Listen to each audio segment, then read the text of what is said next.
هي حالة مزرية، تلك الحالة التي وجدنا عليها السيد حميد قمرة بزنقة بن قرير بلوك آف الحي الحسني التابع لنفوذ المقاطعة الخامسة بمدينة برشيد، حيث يعيش لوحده ظروف اجتماعية صعبة وقد زادها المرض المزمن صعوبة.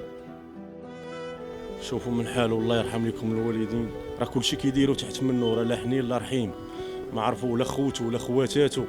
حتى من الجيران هنا ما مسوقينش لي، انا راه كنجي من بعيد، كنجي حتى لعندو هنايا.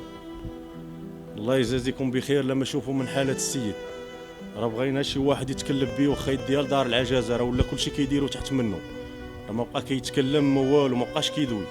راه لما جيناش حنا حيدنا ليه ليكوش وبدلنا ليه، راه كره السيد كره ما تقش تدخل للدار هذا. شوفوا من حاله، الله يجازيكم بخير. بغينا شي واحد يتكلف لينا به، يدير ليه سكانير، رديناه الرازي وداك الشيء وطالبوا لينا سكانير، وني ما لقينا اللي وقف معانا.